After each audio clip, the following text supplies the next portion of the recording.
Bob and Suzanne. Chicken joke! I'm Mrs. Cleaver. From Television City in Hollywood. Boy, the way Glenn Miller plays.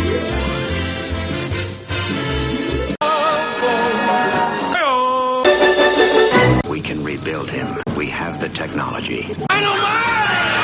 Nanu. Baby, you're the great. Here comes the judge. More cowbell. Not special. There's anything wrong with that. And now for something completely different. There's no business like show business like Welcome to Where Hollywood Hides. This is podcast episode number 34. My name is Bob McCullough. And my name is Suzanne Herrera McCullough. We're really excited about today's podcast. We interview and talk to a great friend of ours, a wonderful actress, Ana Alicia.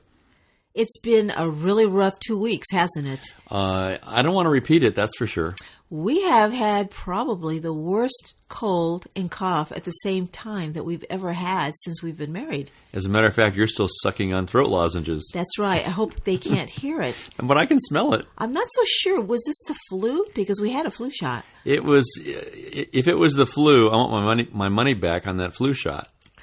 So I was reading in the Hollywood Reporter this morning that it was 60 years ago this year that Jack Warner, head of Warner Brothers Studios, had his very first televised premiere. Oh, wow. 60 years ago. Like a movie thing on television. Yeah, and now the premieres are such a big deal now. It is the Academy Award, the Emmys. Yeah. They're huge.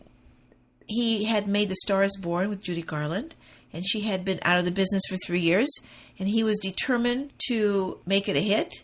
So what he did, which was very cool, in those days, instead of emails or tweets, he sent telegrams to every possible movie star to show up. Oh, a command performance. Command performance, yeah. And boy, did they show up. And it was at the Pantages. Right in Hollywood. We used to live around the corner from that. Sure. And they all showed up. Humphrey Bogart, Frank Sinatra, James Mason, Lauren Bacall, Joan Crawford, Dorothy Lamour, Kim Novak, my favorite, Lucille Ball. And these weren't people who were on television. They were movie stars. Dean Martin, Liberace, Marilyn Monroe. I mean, the list went on and on. So movie premieres on television had never happened before. No. And you know, these pictures are so cool. Lauren Bacall, your favorite. Yes. Looking so gorgeous with a cigarette, with a very long cigarette holder. Fabulous hair, lots of fur pieces. I have a quick story about Lauren Bacall that I read. Okay. You know, she was like 19 years old when she first starred with Humphrey Bogart into Have and Have Not. And she wanted a really husky voice so she would sound older. So like a week before she was to show up on the set, she spent every day screaming into a pillow to make her voice husky. And it's been husky ever since. That kind of stuff doesn't go away. I'll tell you a quick story about my mom. Not that she's a movie star. Okay. My mom was a cheerleader. Right. And she screamed so much that she lost her voice. And when it came back... Your mom had a deep, husky voice, yeah. It came back as a very husky voice, and it doesn't go away because you damage your vocal cords. Can I put a pillow on your face and have you scream into it for a while? I always sound like I'm 15, don't I?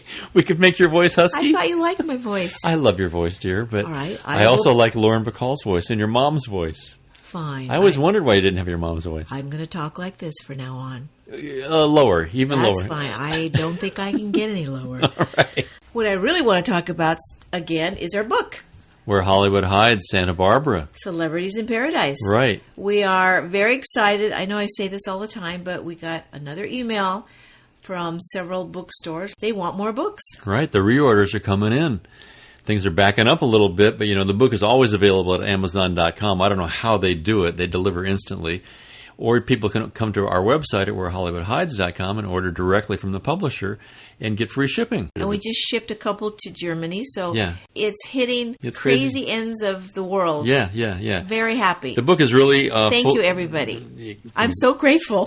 The book is full-color hardcover, features a lot of people who live in Santa Barbara, and their professional biographies with great photo portraits. Today's podcast features somebody who also has a nice voice. Oh, she has a fabulous voice. But I must say, I have been on many sets and many shows with you. And I have to say, not only was this one of my favorite shows that you worked on, this person we're about to interview, boy, did we have fun on the set of Falcon Crest. Right.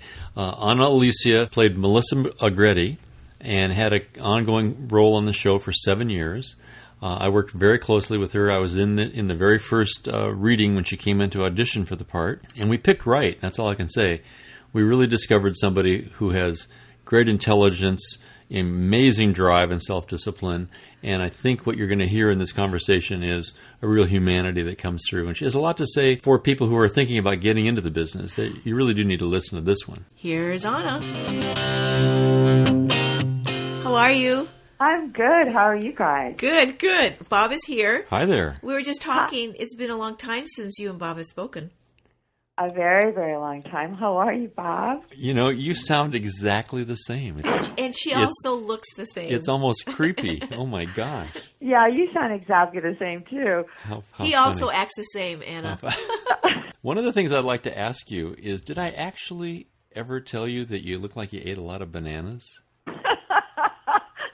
Did Suzanne say that to you? Did she remind you of that? Yes. Oh, my God. I apologize.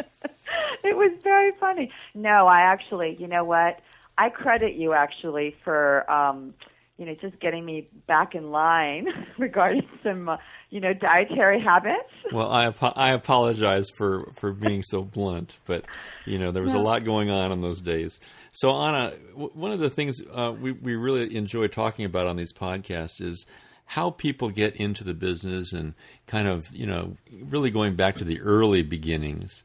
Can you give us an idea what your childhood was like, your parents, where you were born, things like that? Because not everybody winds up being in show business. I was born in Mexico. There was a lot of music, a lot of dance.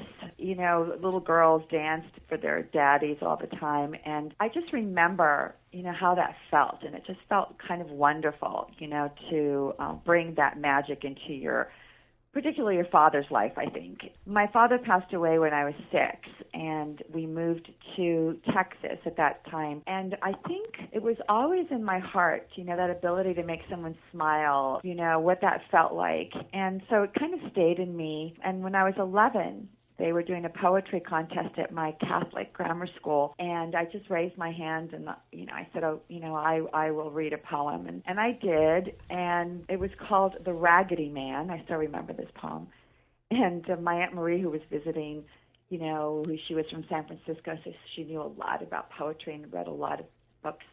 She kind of coached me on it, and I ended up getting into the finals. And it was just, again, that feeling of, an artist, whatever that feeling is in your soul that you want to express. Then when I was in high school, again, I was sitting in a classroom. I was probably 13 years old, and Margaret Card came into our English class, or it was our math class, and said, the girl who was supposed to do our play for our one-act competition can't do it, and it's on tomorrow. Would any one of you be willing to learn the lines and do it? And just without thinking, without any fear, I raised my hand. The next thing I knew, I was in this one-act play doing a Swedish accent.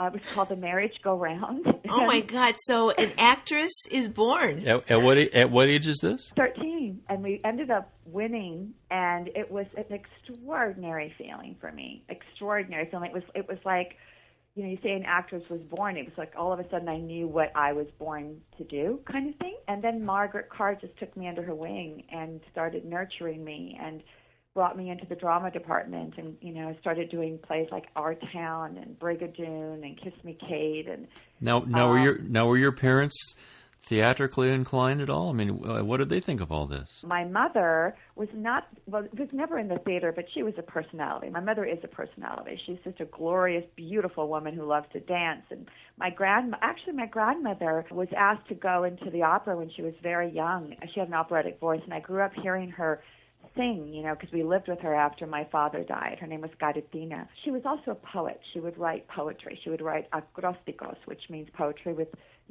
your initials of your first name at the beginning of each, passage. So she was a true artist, my grandmother. And my mother was that type of mother who would encourage you to do whatever was in your heart, whatever you wanted to do. I had a very encouraging family, particularly my brother Bobby, who gave me my first $100 for my first pictures, and who drove behind me when I came out to LA to make sure that I got here safe in my car. Is this an older brother? Yes, my brothers are quite a bit older than me. How many do you have? I have two brothers, Bobby and Dickie. Bobby, I think, is 8 or 9 years older than me, and Dick's, 6 or 7 years older. Yeah, than you me. were their little sister for sure. Yeah, and so when I went away to school at Wellesley in Boston. My counselor said, "You're never going to go that far, and you have the grades, so they're going to give you a scholarship, so go." And I thought I was going to be a lawyer, actually, because it was the practical thing to do for me. Everyone said, do the practical thing. And when I got to Wellesley in Boston, they were auditioning for a play called Crawling Arnold. And I went and auditioned and got the lead. So there you go again. Yeah, it was in my blood. And so I came home for the summer, and they were opening up, just by luck, they were opening up a dinner theater in El Paso, Texas, called the Adobe. And I just went to audition. And I got one of the recurring girls that they were going to use in every show. So you're going to Wellesley, which is unique in itself.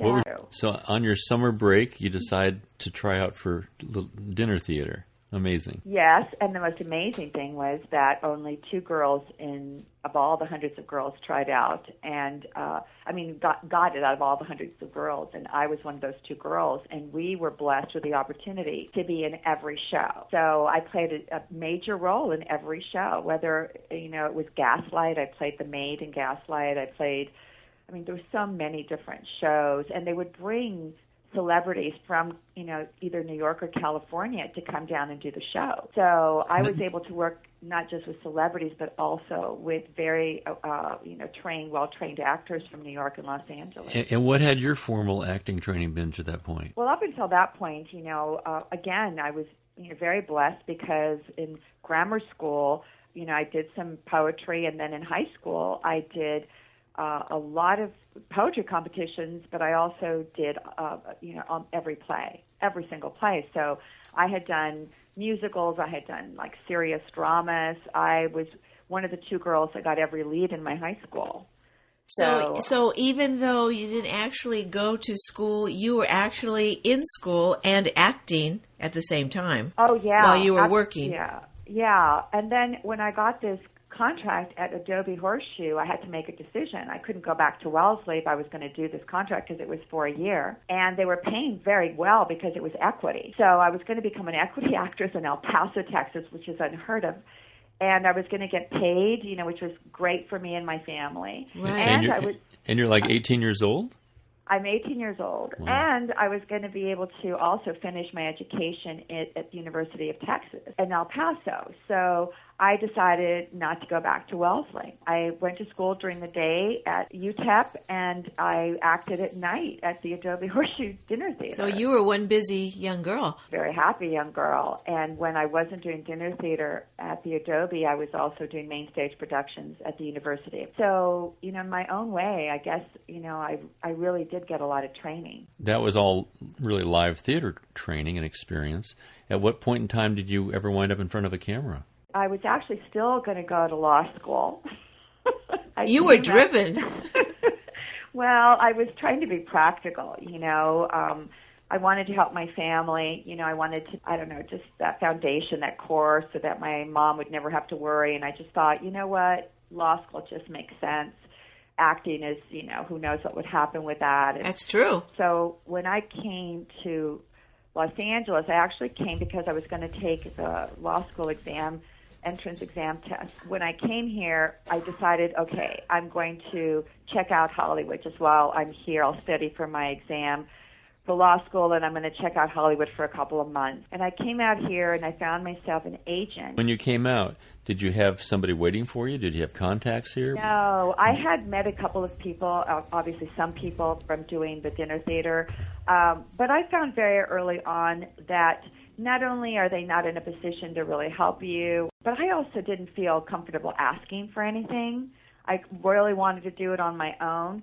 So I didn't use any of my contacts. I made a few friend calls, but really didn't ask anybody for anything. And I just began working as a waitress at night and also studying for my, test for law school entrance. And then I began to look for an agent, and I did what you never are supposed to do. I actually got a list of agencies and walked up to their doors and asked for meetings, right there on the spot. Oh, the old-fashioned way. Good for you. What was that like? I enjoyed it, actually. I mean, people were very nice. I mean, I got turned away a lot, by the assistants. Then I happened to walk into an office where the assistant wasn't there that day, so I was able to walk all the way through. And there was a lovely man at the other end of the desk, who basically said to me, I mean, you have so much gall, you're probably going to make it. And he signed me. That must have been really exciting, getting your first agent. This sounds like something out of a 1930s movie. Well, you know what? It felt like that too, Bob. And the interesting thing is, at that time, and this is actually something I should remember now, but at that time, I actually thought I was interviewing them to see if they were going to be right for me. It was a very different attitude. Wasn't that I thought so much of myself or my talent or anything. I don't know, there was a kind of an innate belief in myself as a human being, and myself that I could somehow surpass obstacles and obtain my goals. I think that comes when you've struggled all of your life and you've surpassed goals. Ana, I think a lot of actors forget that not only are the agents interviewing them, but they should be interviewing them as well. I think we do forget that because we feel in a position of weakness. We feel like without them we can't do anything, and it's just not a position really that makes for anything good. Well, I think that holds true in all aspects of life. A door-to-door salesman doesn't sell a single Fuller brush if he doesn't have tremendous confidence. And when you walk into a room and you know yourself and what your strengths are, you can't have false confidence. It doesn't work for yourself. It doesn't work for anybody. You actually have to develop confidence. And it's an interesting thing. That's why what I was saying about surmounting obstacles, I think that constantly falling down, getting back up, falling down, getting back up is such great training for this business. And I also think you have to keep your legs. You have to keep working at it, keep doing it, and get the proper training. I mean, I think some people are just gifted, but even the gifted people, I think, are working it in their own way, in a private way. I'm sure, Brando was working it all the time. And that's what I'm finding now as I'm going back to it is just, getting those legs again, getting back up again, getting, not just your confidence again, but your confidence is coming from working, from doing it. So, Ana, do you remember your very first speaking role in front of the camera when you came out? Oh, God, yes. I remember two things. I remember my first screen test. Oh, tell us about that. I had just gotten my agent. I had been in L.A., 2 months working as a waitress and studying. And he said, I've got an interview for you. This is a really big guy at NBC. He heads all the casting at NBC. His name was Joel Thurm. He said, you're going to go in to see him. I walk in to meet Joel Thurm, and I sit opposite him. And we have a conversation. And he said, you're very interesting to me. He goes, you're, 5 pounds overweight. Oh, my God. Already? So I wasn't the first? No, you were not the first. I was, I've never been a skinny girl.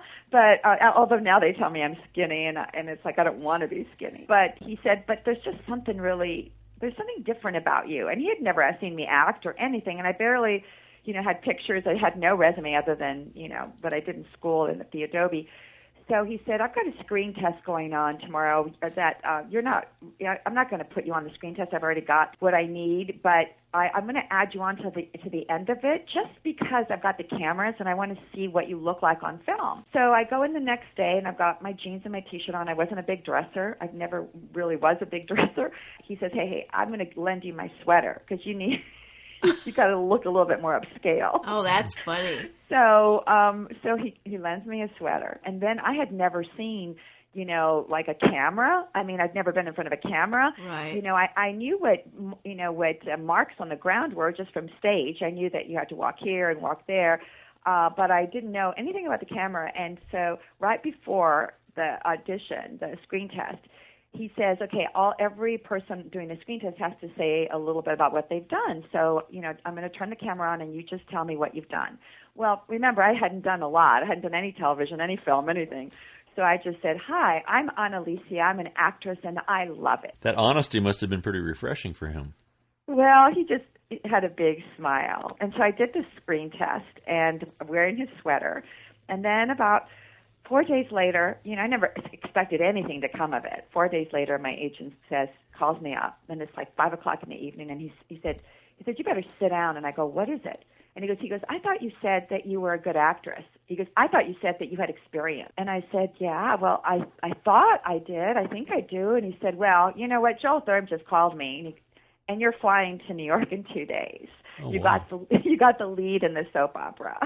Wow. No kidding. And you hadn't even really, it wasn't really even a reading.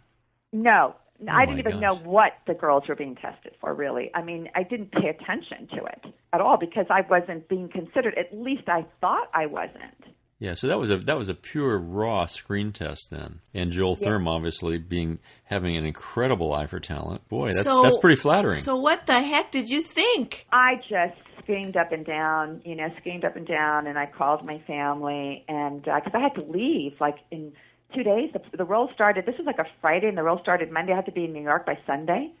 Wow. And I had to make arrangements for my little car, boxed up all my stuff because I had an apartment in Hollywood already, and just a lot of stuff. And there were a lot of funny stories getting myself ready to go. And how old are you at this time? Probably 19, 20. I just had gotten, probably 20, yeah. So you're heading to New York for a soap opera. You're on the fast track. It was all pretty thrilling. And talk about training. That's fabulous training. So tell us about the work on the soap opera. That was very, very funny. I mean, you had to learn a lot about camera quickly. After the screen test, it was like very natural because it was just like walking to your mark on a stage, really, And I was never the camera and I just made friends right away. And so it was nothing that was scary to me or none of that. I mean, it was thrilling to be working in New York. When I got off the plane, I called my mom and I said, you always said I talk too fast, I walk too fast. Well, this is my city. Exactly. Oh, that's great. It's true.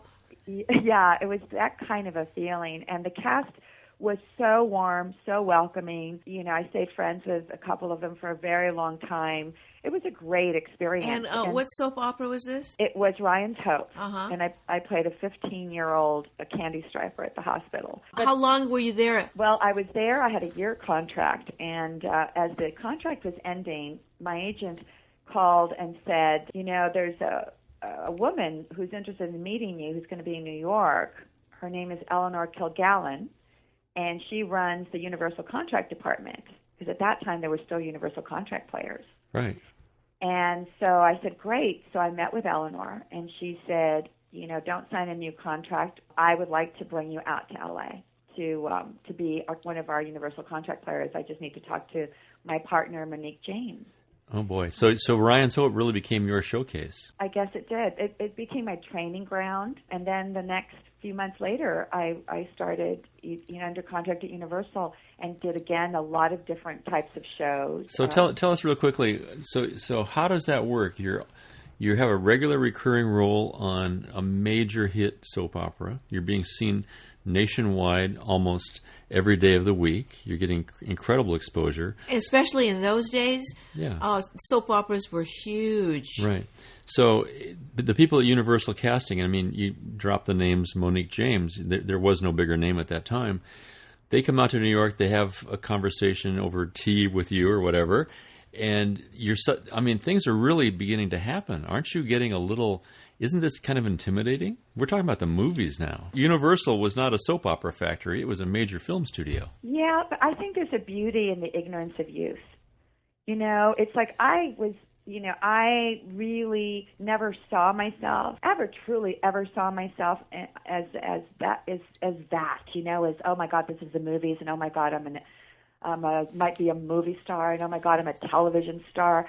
I just always was a working actress. And so, when Eleanor met with me, it was like, I was getting interviewed for a job, and could I do my job? It was just such a kind of a natural experience. Intimidation, I don't think that would be a word that I would have used for myself. I think, I always have, a fear because I expect a lot of myself, but I always just push past it. But I would do that in any profession, whatever I did. So it was just about doing the work, and I felt very, very fortunate to be, again, working, and Universal certainly did offer opportunities. I was loaned out for a lot of wonderful television movies. My first television movie was called The Sackets, and I remember the first time in front of a film camera, what that felt like. Very different than shooting in front of a soap opera camera where you don't stop. Now being a contract player at Universal, that was pretty much Universal's heyday.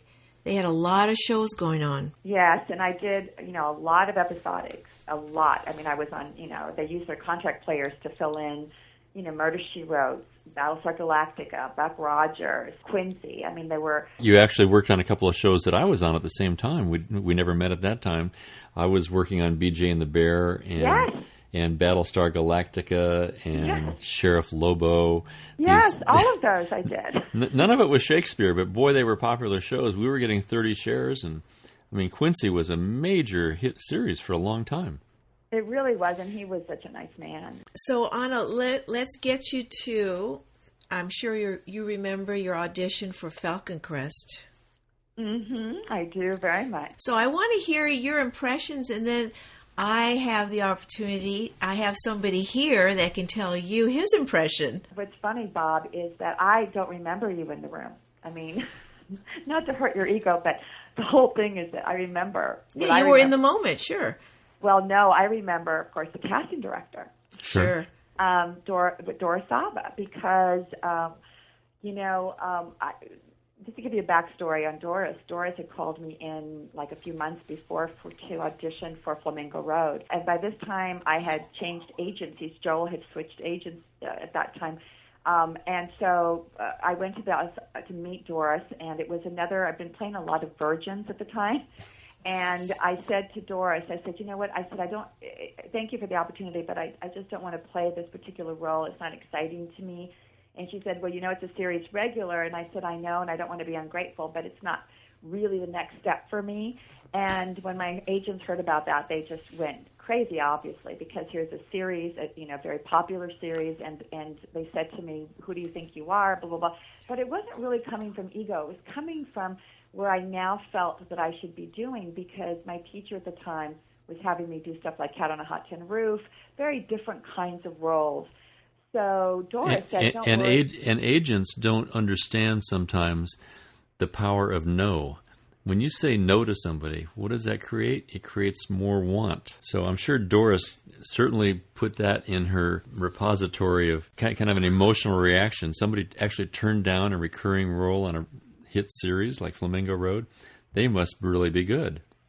Well, Doris is a very special type of casting person. I mean, she was unique and wonderful. What she said to me when I said that, she said, don't you worry about it. She said, I will find the right thing for you. She just got me right away. She had she was very perceptive, very intuitive. So sure enough, like a month or two later, she calls me in again for this role. I didn't even have to read in front of her. She just said, this is something you're going to like. And I got the script. And so I came in, I knew Doris was in the room, and I knew she had, put herself out there for me. And in the scene, the whole action in the scene is to seduce this man. And Doris was reading the role of a man. So I proceeded to seduce Doris. Perfect. The opposite of a virgin. Perfect. Yes. And I just remember as I'm seducing Doris, I think I even ran my fingernails up her stockings. I mean, something that everyone would tell you never to touch a casting director, ever. I remember it very well, and I spent a lot of time in the room with Earl Hamner, as you know. Yes. All I know is that the minute you walked in the room, Earl Hamner started to blush. And I knew when that happened that you already had the part. You probably didn't even have to open your mouth. You talk about a virginal personality.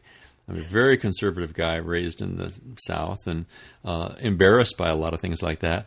And the fact that you could make him feel something really guaranteed the cast. Well, it's interesting you say that, because I remember, that's why, I never felt you in the room, because obviously you were pretty comfortable in there. But I felt Doris, obviously, because she and I were going to have this exchange. And I was hoping that she would be okay with it. I mean, I'd only met her once. And then I felt Earl just, really kind of moving around in his chair, to the point that at one point when I started to, put my fingernails on her stocking, he said, okay, thank you so much. That was great. Right. And he stood up, and who was that wonderful director who was in the room? See, I think it was the one who used to lay down on the ground. Larry Ellican. Yes, I think it was Larry in the room. Yeah, Larry was a little bit of a dirty old man. Yeah. I think Actually, the couple of episodes that Suzanne had a little bit of a guest shot in, Larry also directed, and one of the reasons she got cast is I think he was a dirty old man. Well, he was a dirty old man in the best sense because he put it on the camera. Right. You know, so he never approached me outside the camera, and I actually... Oh, no. My point is he had a sensual eye, and, yes. he appreciated people who could bring that kind of energy into the lens, as opposed to just reading lines. You're absolutely right. And so he directed my first guest star. And I remember he would say, just do it for the camera. They're watching you. And a week into the shooting, my agent called, and she said, okay, you nailed it. They want to do a contract. But it was Larry, I think, who literally he would, give me straws to play with in my drink. I mean, he was just... Absolutely. Yeah. He was always pushing that sensuality, as you said. He had that kind of a feel. And he knew how to create what we call business for actors that would translate far beyond anything in the text. Yes, it's true. So what was it like getting that kind of a news and knowing that you're suddenly going to be working with Jane Wyman, Susan Sullivan, Robert Foxworth? I mean, some pretty heavyweight actors. It was thrilling. I kind of knew when I left the room. I kind of knew when I left the room because the energy, like you said, that Earl put out, and that Doris kept smiling at me during the whole audition. But Earl's energy was so... I could tell he was so affected. And then when Earl stood up and he said the things he said, and then there's other people in the room. You were one of them, but I just got the sense that the deal was done. And so when I walked in the door into my apartment, I had the phone call. It really didn't surprise me because I also did what I needed to do as an actress. I felt, when I was sitting in the room waiting to go in, I felt like I wasn't caught up in everybody else in the room, how beautiful they are, how talented they are, I'm never going to get this. I was just prepping to go in and seduce, Lorenzo, and I think that is the key that I'm realizing as an actor is, you do your action, as Melissa, I did my action in the scene. I wasn't, Ana Alicia doing my action in an audition scene, worried about whether I was going to get the role or not. And what was your first day like on the set? Oh, wow. It was so romantic. It was just like a beautiful day. They made me up like I'd never been made up, and they dressed me like I'd never was dressed before. My mom always said, you're going to have to find someone that dresses you, baby, because I always wore jeans and T-shirts. I still do. And sure enough, they dressed me up, and I walked on the set, and I met Jane, and she was so gracious, and I met Billy and instantly fell in love. He was the first boy I met, and then I met Lorenzo and fell in love again. And there were two very, and still are, but two very handsome young men, for sure. Yeah, and they were mine. Yes. I had never had, like a lot of boyfriends, you know what I mean? And it was just like, oh my God, I get to live out my dream. You got to have two. A blonde and a brunette. I got to have two. I got to drive these hot cars. I got to be rich. I got to be a bitch. I got to be all those things that I never got to be in real life. At the time, the show was a kind of a hit, but by the time you were there a good half a year to a year, it became huge. Were you aware of that right away? I wasn't aware of my connection with the show getting big. I knew the show was growing, and just coincidentally, I had seen that show, the first episode of the pilot I had seen, and I had said to my mom, if I'm going to do a series, that would be the one I would want to do. Because the caliber of acting was so high. You saw, Robert Foxworth, Susan Sullivan, David Selby. Everybody on that show was such a strong actor. To me, it was the writing, it was the producing, it was the collaboration. We had a really tight-knit group of people. And Laura Moore had fabulous casting people who really knew how to put these things together. Well, Doris was amazing. And after Doris, I know they still had really good casting people, but it was just a good group. And I just was very, very happy on that show. How many years were you on it? 7.5 years. That's called being a survivor. Thanks to Bob McCullough. I always felt Bob McCullough was in my corner. What changes did you see take place over the 8 years you were there? Well, I didn't really...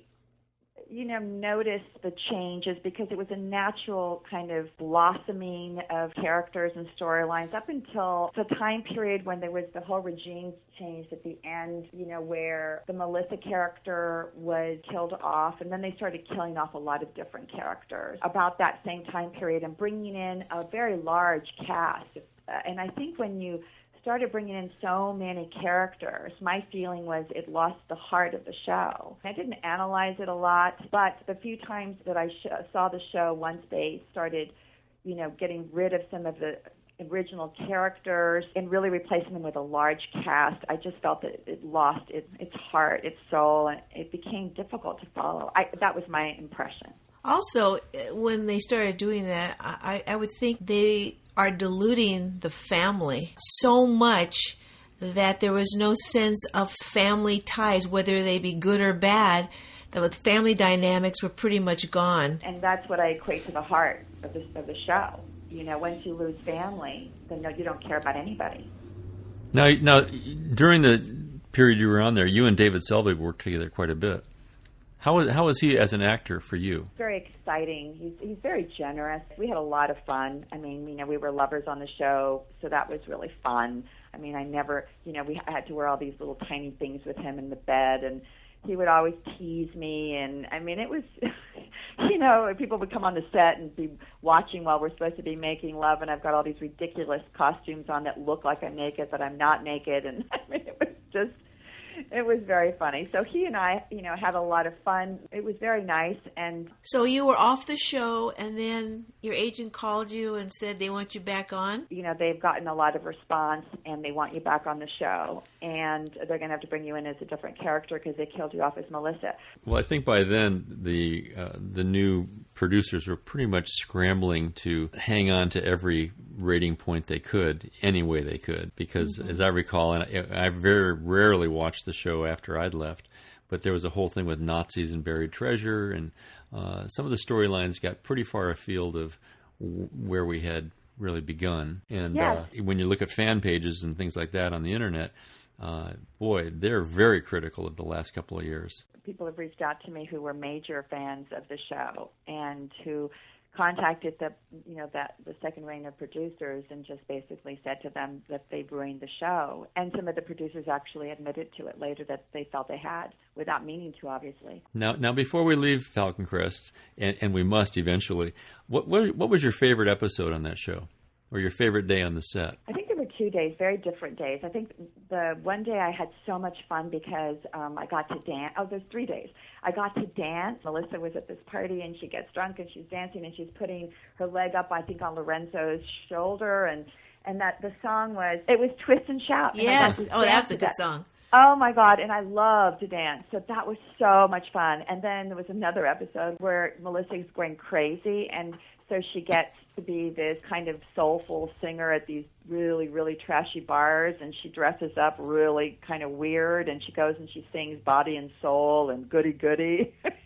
And I had never sung, and it was so much fun to play this, woman is completely out of her mind a little bit, And then there was this scene where I'm supposed to go crazy and start cutting things with my scissors in my bedroom. I just start cutting everything in the bedroom. And then all of a sudden I got this inspiration to say the Our Father. And I started to say the Our Father, but I said it so quickly, which is good because you probably couldn't say the Our Father, but I said it so quickly it was like I was speaking in tongues because I got into this frenzied space, and it was so exciting as an actor to go into that space. So those are the things I remember. Did they leave that scene in there? Do you remember? Yes. Oh, yeah. Oh, that's great. Now, we all spent a lot of time in Napa Valley. As an actress, did you prefer to work on a set in L.A. or I guess what I'm trying to get at, did you find it disruptive going on location and then coming back? I think it was hard to concentrate in Napa because we had a lot of fun. Yeah. So, we would stay at the hotels or at the condos, and I remember playing tennis with the two of you guys, and we just really enjoyed our time away, all of us, the crew, the cast, and so we would go out dancing every night to the hotel bar. And the tricky part was, we did all the exteriors in Napa, You know, so most of the exteriors were not very emotional, so that we could get away with all of it. But one time I got an exterior where I'm knocking on a door because I just lost the baby, and I just lost it completely, and I'm, really have got to really go there, and I couldn't go there. It's like the frame of mind was not to go. It was just not there.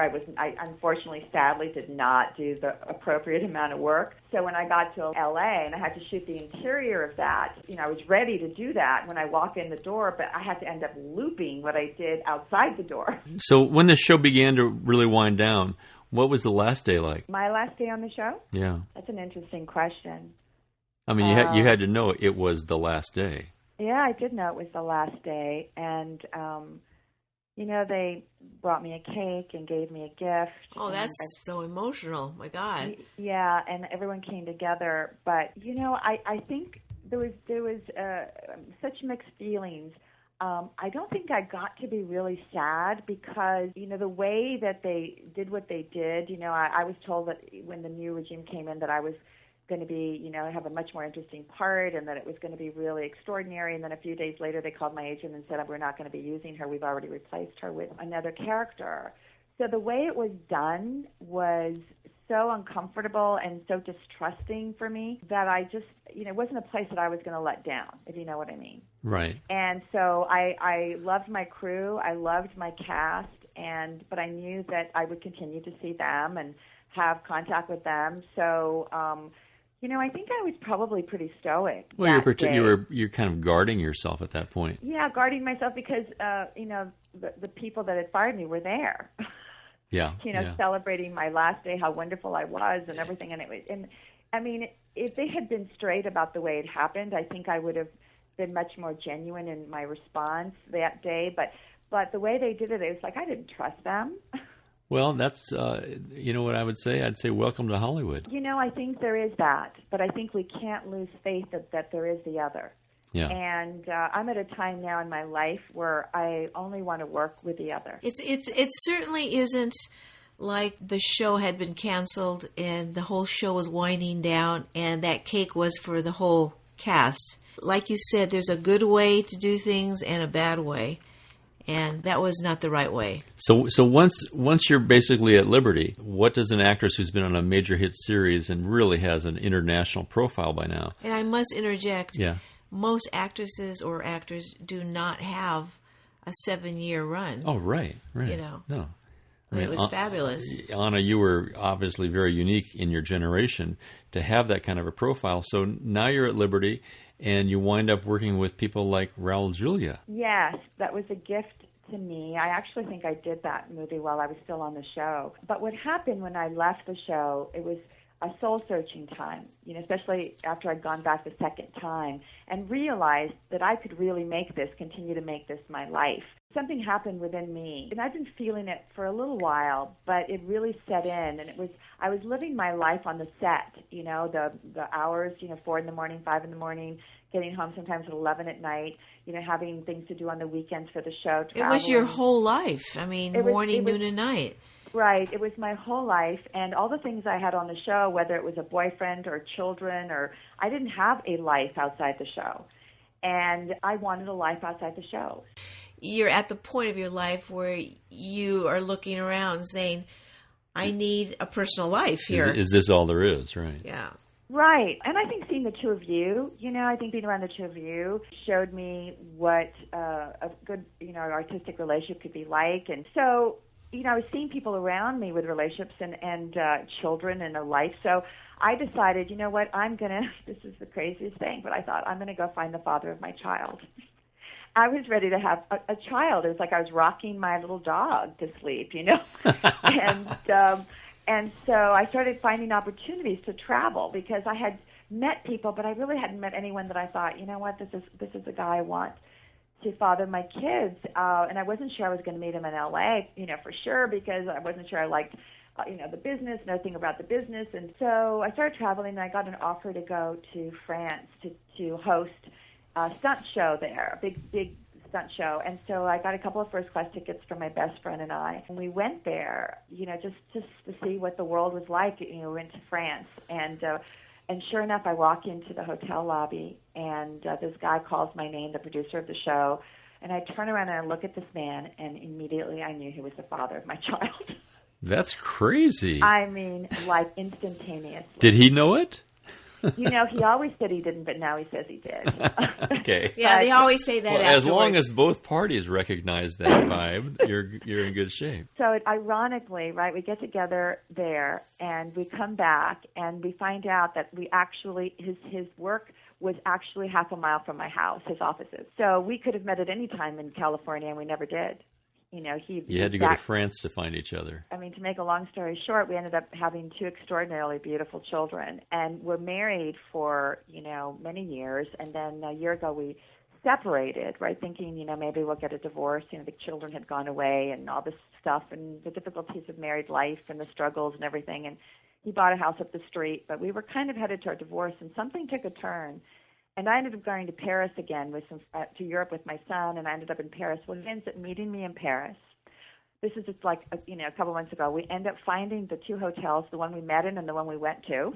This sounds like a Nora Ephron movie. And we found these hotels, and they're actually, tearing one down to remodel it next month. So we found these hotels just at the nick of time, and we ended up staying at our hotels. And so it's been an extraordinary coming back together. How romantic. Bob, I think we need to go to France. Okay. Yeah, I can tell you. It's time. Yes, I'll tell you where to go. All right. Wonderful, wonderful. So after Falcon Crest, you continue to do series work. After Falcon Crest, I literally kind of pulled myself out. I did a few things because I was kind of sought out for them. I think I did a pilot for a series, and then I did something Lorenzo asked me to do for him. But I really had lost my appetite for really working. I really wanted to be a mother. I can't tell you that feeling. It's just so, organic in you, and it's just something that happens to a woman or can happen to a woman. It happened to me, and I had never thought about having children, never really thought one way or the other about having children or getting married. And then one day, oh my God, that, it just hit me. So when I met my husband, literally a year later, I was pregnant. That, I did a show when I was pregnant. I did a show. I was 5 months pregnant, and I had to be naked in the show. And so they shot me from the boobs up, I think. I mean, I wasn't totally naked. I wasn't naked, but I was supposed to look naked. But then when my daughter was 3 and my son was 1, I got offered really, to do a series, and I just said to my husband, if I was going to do one, I would only do one we would produce because I want to be a mother first, and so I don't want to come to work and be the queen and then not be able to stay up with my kids because I got to look good the next day and have a nanny raise my kids. I don't really want to do that. So that's when, I told my agent, and she was disappointed, and she said, oh, my God, you'll probably never work again. And well, they all say that. They all said that, but it didn't really seem to matter at the time. And I walked away, I guess, really when my daughter was 3 or 4, and raised my children on my own, and became a full-time mom, and have loved every single second of it. The difficult times, it was. It was better than anything I could have ever dreamed of. Well, I think so many actresses that had your success kind of get on this wheel, and they want it all. As you and I know, you can't have it all and do it well. No matter how hard you try, there's always regrets. I've talked to many actresses, and they have all said the same thing. The ones who have kept on working when they've had families, they have enormous guilt because they missed a lot of special moments with their kids. I think everybody just has to do what's in their heart. And from what I hear, you don't have one iota of regret. No, I did it exactly the way I wanted to do it. I mean, this is something I had wanted to ask you. In your showbiz career, is there anything you would have done differently? As we're talking about what we're talking about, I think the only thing I would have done differently is to have kept my foot in the door. Because now as I go back to work, it truly is like starting over. That even when you have your children, yes, they come first. But, those little tiny things here and there that you can do just to keep yourself in the working place, so that when your children are gone, it's not about reinventing yourself completely. Now, Ana, when you were cast for Falcon Crest and you were working a lot, there weren't that many Hispanic actors or actresses working. No. Did you ever feel when you were out going for auditions, did you ever feel that you were Hispanic and didn't have enough roles? Because now I think the Hispanics are coming into their own. You know, the population has grown quite a bit, so the demand for Hispanic actresses, I think, has changed.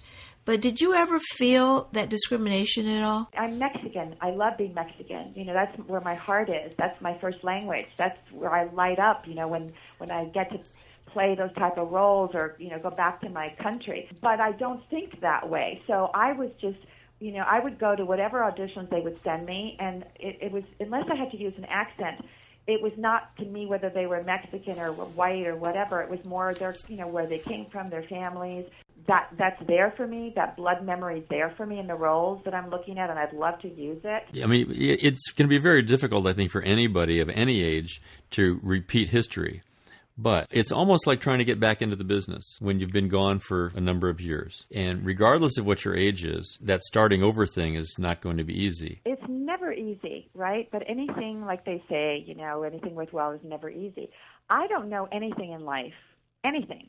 You know, whether it's parenting, you know, law school, acting, waitressing. I mean, I've never found anything easy because I give it 100%.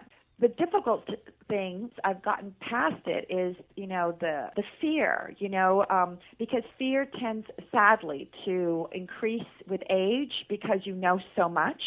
And when I was young, I made a whole speech at this award ceremony where I got here because I didn't know better, right? I didn't know I couldn't get here.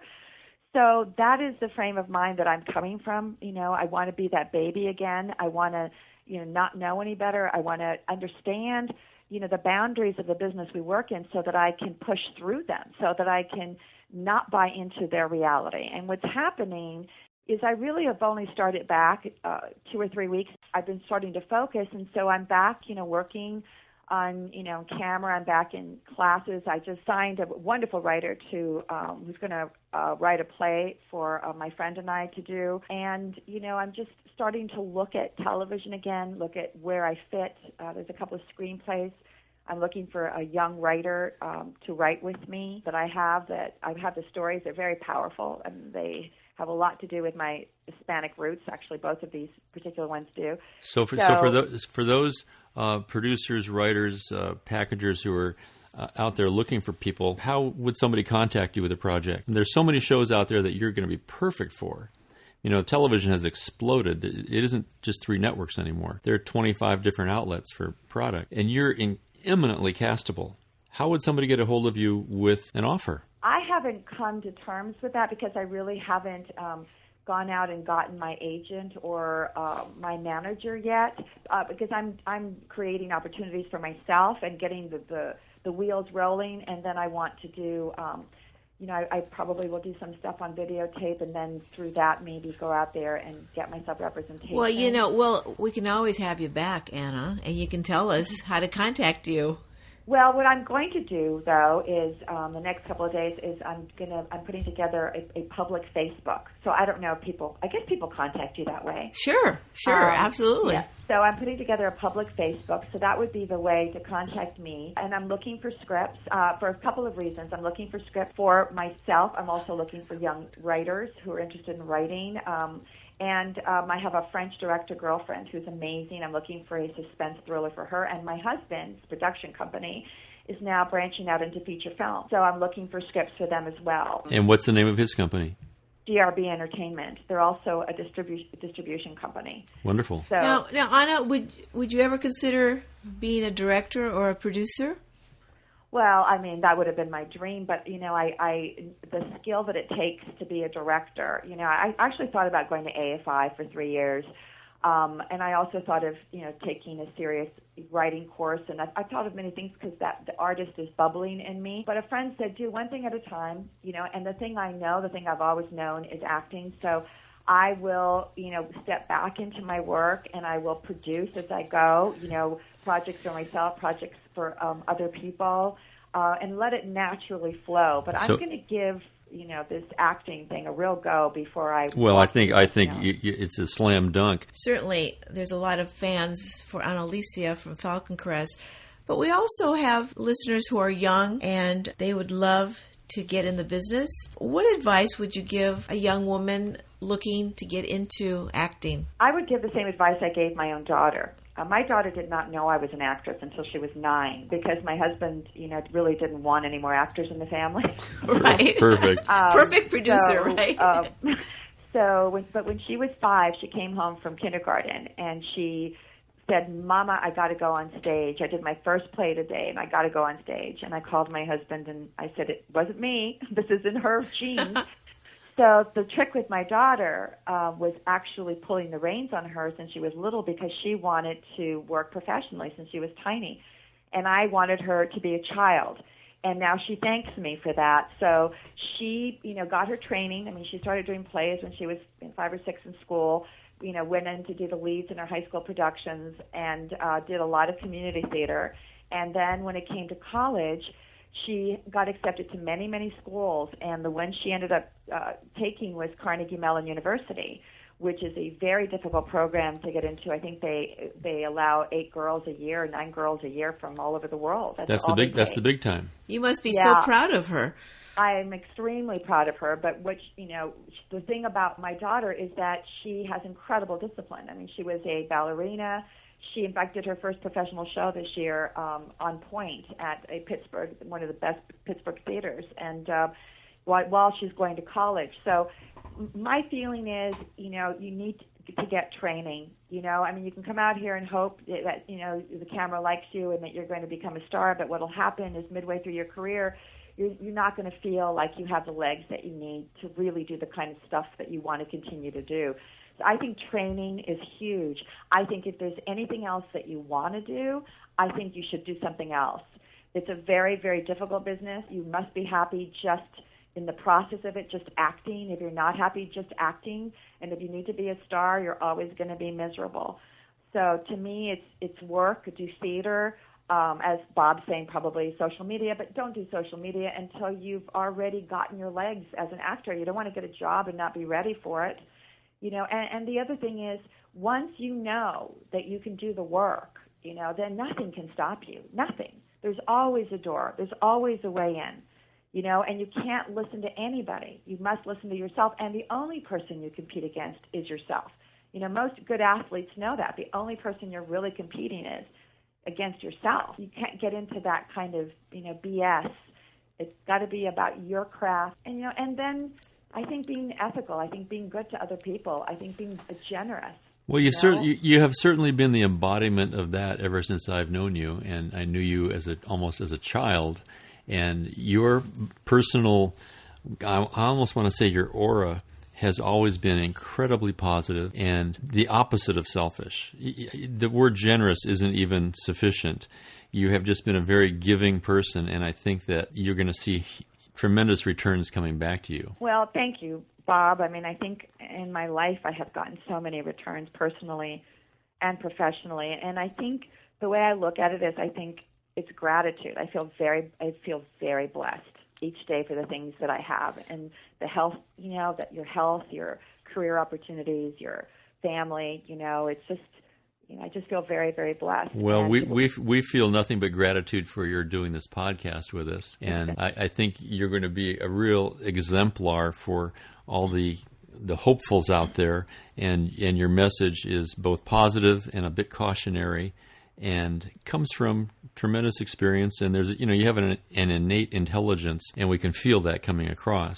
So I do want to thank you for doing this, and I hope that you and Suzanne will get together socially really soon, so I can see you and give you a big hug. Actually, it's my turn to pay for lunch. All right. Well, I just want to be invited to the next lunch then. Absolutely, I can't wait. I send you a big hug, Bob. I really do, and you too, Suzanne. And thank you so much for. Love you, Ana. We'll talk soon. Love you too. Thanks for doing this. Bye-bye. Bye. Isn't she great? I just love her. Talk about energy. Oh, my gosh. Yeah, she has not changed a bit. Well, no doubt we'll be seeing her on TV real soon. I have no doubt. When I had lunch with her, I'm not that much of a superficial person. Do you think I am? Not at all. Anyway, I just wanted to say she looked fabulous. And well, that's not superficial. Well, no, and with no effort. She just is so naturally beautiful. Yeah, well, she's got great energy, obviously pretty bright. And very bright. My guess is she'll be producing her own show pretty soon. Yeah, I have a great affinity for Ana Alicia because we kind of all started out together. Right. Hey, listen, before we go, I want to remind everybody to go to the website at wherehollywoodhides.com and please take a look at our book, Where Hollywood Hides, Santa Barbara, Celebrities in Paradise. It's available on Amazon or through the website where you get free shipping. We're getting really excited because the Santa Barbara Film Festival is coming, and it's going to be a very popular item, especially for the tourists who are going to come in for the festival. They can order it on Amazon. Right. It's just a great souvenir of Hollywood, celebrities, and Santa Barbara. So please check it out at the website at wherehollywoodhides.com, where you'll also find show notes on Ana Alicia's podcast and all the other interviews we've done. And some fabulous pictures of Ana Alicia as well. So until next time. This is Suzanne McCullough. And this is Bob McCullough. I forgot to say Herrera McCullough. Say it. Go ahead and say it. This is Suzanne Herrera McCullough. And this is Robert L. McCullough. And we'll see you next time. See you at the movies. And today's music is provided by Chance McCullough. You can find more of his original soundtracks at chancemccullough.com. And if you enjoyed today's podcast, please take a minute and give us a 5-star rating and a quick comment or review at iTunes/Where Hollywood Hides. Those reviews really do help get the word out. And drop by our Facebook page at facebook.com/Where Hollywood Hides and hit that like button.